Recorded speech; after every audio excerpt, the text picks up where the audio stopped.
What's up? We've got a game jam coming up this weekend, and I am so excited. And I wanted to help you out if you have not participated in a game jam, or if you haven't participated in one in a while, and just need a little bit of a refresher of some good ideas and tips and stuff to keep in mind during the game. So I wanted to give 10 tips of what to keep in mind leading up to the game jam and also during the game jam to help put you in the best position to succeed. And if you're watching this after this week, make sure to subscribe and hit the notification bell so that you are alerted whenever we post a new game jam, because I'm planning on doing these at least every couple of months. So I think game jams are one of the best ways to learn how to develop and enhance your skills and figure out what your deficiencies are. So I will be planning these very frequently. And I've actually gotten some requests for an AR game jam, so if you're interested in that, leave a comment down below. Alright, let's jump into it. The first tip I have is make sure you have the correct version of your game engine installed, and this also includes any Android build services, Windows, whatever you're going to build your game to. Then make sure you have all of that installed, the latest version. Make sure you have your computer up to date,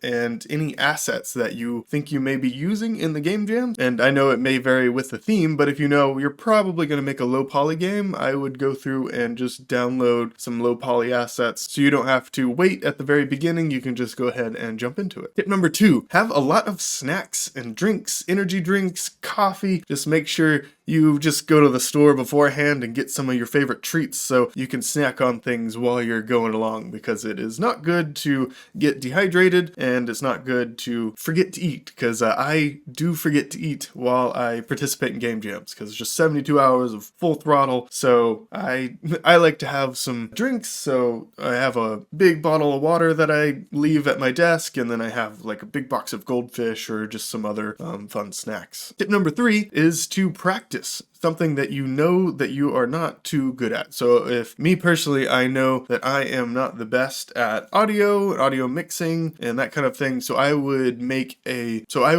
small project just testing out some different audio techniques and whatnot, just so I don't have to go through and figure that stuff out as the game jam is happening. I just know, okay, well, I tried this out and it works, so I'm just going to replicate that for my game and not have to waste a ton of time learning something. So if you know that you are going to need to learn something in order to complete this game jam, then try to learn that ahead of time. And it doesn't have to be a super complex solution or anything. Just know that, okay, how do I add audio to the scene? How do I add a particle effect? How do I build the game so I can post it onto itch? That kind of thing. Or tip number 4 is, if you don't feel like you're going to be able to learn all of the things ahead of time, then join a team. Or if you're just looking to have some more fun and interact and learn with some other people, then highly recommend joining a team. It is one of the funnest ways to participate in a game jam. If you look in the Discord, there's a link down below. You can join our Discord, and we have a channel dedicated to teams joining up. So look in there if you are looking for a team, or if you want to create a team, just write a post out, and there will be lots of people responding to it. Tip number 5 and tip number 6 are going to be alarms. So tip number 5 is to set an alarm when the game jam theme is announced. So right when the game jam starts, the theme is usually posted on the itch page and on the hoster's social media channels. So set an alarm. Even if you're not going to start at that particular time, set an alarm so that you know the theme, so you can start brainstorming about it as you go to work or whatever. If you know that you're not going to start right, like at this particular game jam is at 5 in the morning Eastern time. So if you know you're not going to start at 5 in the morning, just wake up, see the theme, go back to sleep. Or the first thing you do when you wake up is just, have that alarm or reminder there, check the theme, and then when you go to work, while you're at work, you can be brainstorming different ideas. And then when you get home, you've done planning, so you haven't really started, but you've been planning the whole day, and so you have a good little idea of where to begin. And tip number 6 is to set an alarm 1 to 2 hours before the game jam ends to make sure that you have ample time to build and publish your game. It always takes longer than you expect, and I highly recommend leaving a good chunk of time, at least 1 to 2 hours, dedicated to building your game and posting it, because you will inevitably run into issues or have to create an itch account, and that takes longer than you thought, and there's always one more thing where you're running into issues with the build. So you want to leave ample time to do some troubleshooting as well. So don't leave it to the last minute to try to post your game. You will not make it.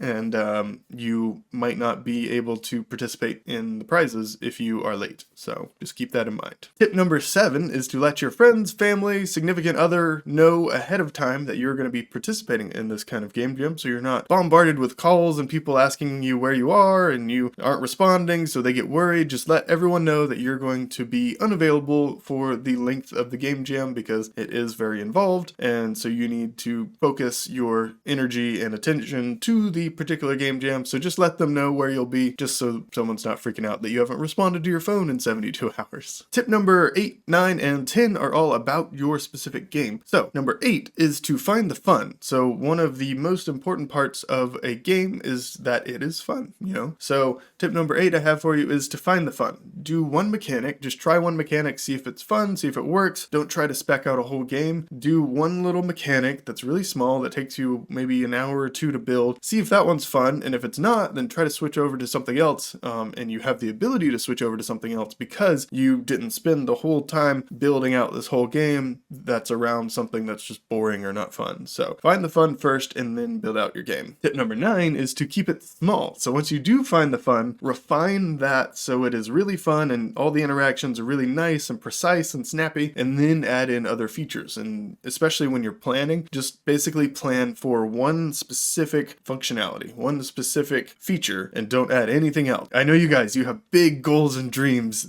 The game jam is not for that. The game jam is for one very refined, polished functionality, one feature that is really fun to do. And so keep it very small, limit your scope. Usually you'll hear, you have an idea, cut it in half, and then cut that in half again, and that's what you're going to be able to make. So just keep all that in mind. Very small, it's a limited time frame, and you're probably going to have to be learning some stuff during that length of time as well. So the smaller the better. And tip number 10 kind of coincides with tip number 6, is to leave time for polish. So there have been numbers of games that get published to game jams, and it's just like cubes or 3D models, and you do interactions, but there's no audio, there's no kind of haptic feedback, there's no particle effects. It just feels very boring and bland. So leave time for polish, like audio, particle effects, haptic feedback, add a little oomph and life into your game. So just keep that in mind too. Generally, the way I like to structure how I do my game jams is, if it's a 72-hour game jam like this one is, then the whole first day, or most of the first day, is planning. And usually, like in this case, I will be working on Friday, so most of the time in the back of my head, I'm just going to be thinking of ideas while I'm working, and then after I get off work, I'll be able to start to actually build out some stuff. So the whole first day, probably at least the first half of the day, is going to be planning, and then the second half is probably going to be building out, really basic project. And then the whole second day is going to be getting it functional, getting my idea working,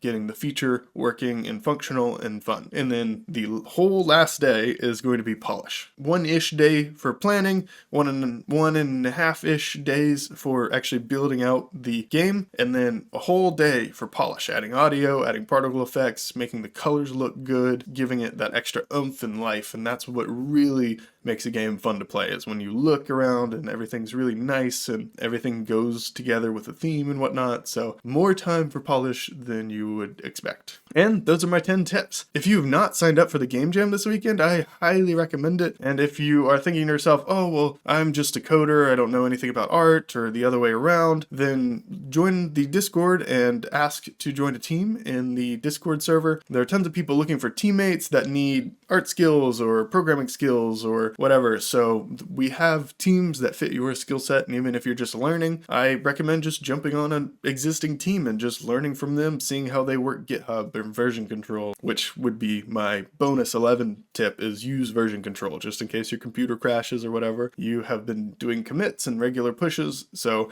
you don't have to completely restart halfway through the game jam if your project crashes. So version control is my bonus tip number 11. And if you're watching this video, like I said before, if you're watching this video after the game jam happens, just make sure you're subscribed with the notifications on, and you'll be notified next time we do a game jam, which will probably be in the next month or two, so it won't be too long. I want to do regular game jams because I just think they're fun. I like participating in them, and I also like seeing what y'all create. So I look forward to this game jam. I'm going to be live streaming a bunch of it if you want to just come hang out and aren't able to participate in it. And then all next week I'm going to be playing your games and live streaming those and doing some videos about reviewing your submissions. So it's going to be a really fun jam and a really fun week afterward because everyone's going to get to play a whole bunch of free games, and who doesn't love that? So I will see you in the game jam. If I don't, then I'll see you next week.